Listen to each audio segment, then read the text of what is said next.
3 ans après les révélations du canard enchaîné, la justice se prononce enfin sur l'affaire qui a empoisonné sa campagne présidentielle. François Fillon et son épouse Pénélope sont apparus, le visage masqué en raison de l'épidémie de Covid, encore inconscients que la juge va les reconnaître coupables.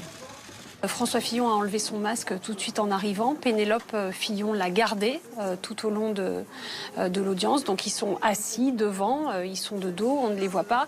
Et eux restent comme ils l'ont été tout au long du procès, c'est-à-dire impassibles. Et ils sont partis sans un mot, sans un regard pour la presse, avec toute la nuée de caméras autour et eux vraiment sans réaction derrière leur masque. À la sortie, le pas est rapide. La sentence est lourde. Ils sont condamnés pour détournement de fonds publics, complicité et recel. Des peines conformes aux réquisitions du parquet. 5 ans de prison, dont 2 fermes pour l'ex-premier ministre et 375 000 € d'amende. 3 ans de prison avec sursis et 375 000 € d'amende pour Pénélope Fillon. 3 ans de prison avec sursis également pour le suppléant Marc Joulot. 20 000 € d'amende. Toutes ces condamnations sont assorties d'une peine d'inéligibilité. Comme vous avez pu le constater, c'est une décision extrêmement sévère qui a été rendue. Cette décision, qui n'est pas juste, va être frappée d'appel. Elle l'est en ce moment même et il y aura un nouveau procès. Un coup dur pour François Fillon. Le tribunal a reconnu un manquement à son devoir de probité, d'exemplarité et estime qu'il a contribué à éroder la confiance des concitoyens. François Fillon savait qu'il serait sans doute condamné.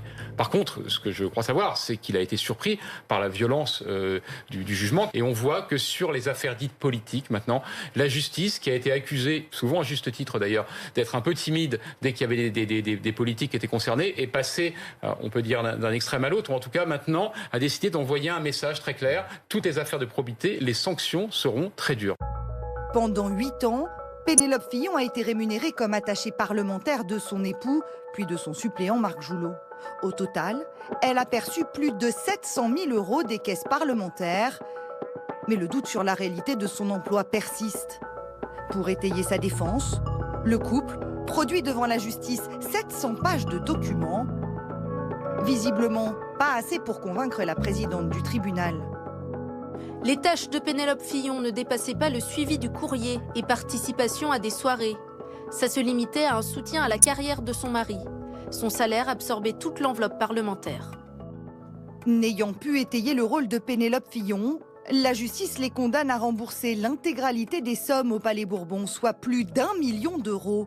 Le montant des sommes allouées au titre du préjudice subi par l'Assemblée nationale est conforme à ce que nous avions demandé, c'est-à-dire encore une fois pas les sommes perçues, mais les sommes payées, extraites du budget de l'Assemblée nationale, c'est-à-dire les rémunérations effectivement perçues, les cotisations sociales salariales et les cotisations sociales patronales. Presque rien ne leur est épargné. Le couple est également reconnu coupable de complicité et recel d'abus de biens sociaux pour emploi fictif à la revue des Deux Mondes, un titre aux mains d'un ami de François Fillon, ainsi que pour emploi fictif de leurs 2 enfants comme assistants parlementaires. La défense avait pourtant eu une lueur d'espoir il y a quelques jours, lorsque l'ancienne patronne du parquet national financier, Éliane Houlette, avait évoqué des pressions procédurales. La manière dont notre droit fonctionne, c'est quand même avec 2-3 principes relativement établis. Le premier, c'est en effet d'une part les droits de la défense, l'indépendance de la justice, l'impartialité de la justice et la présomption d'innocence. Et quand vous prenez ces principes qui, encore une fois, je réinvente pas la roue, on est quand même sur la base absolue à laquelle tout un chacun, même François Fillon et même n'importe quel homme politique a droit. Quand vous voyez que ces principes en réalité volent en éclats pour parvenir à un jugement que je qualifie de moralisateur. Le vrai problème, c'est doit-on passer par tous les moyens pour parvenir à une fin qui est de rendre un jugement comme celui-ci. Le couple Fillon a décidé de faire appel. Il a quelques mois pour revoir sa copie. En raison des retards dus au coronavirus, un second procès n'aura pas lieu avant au moins 1 an.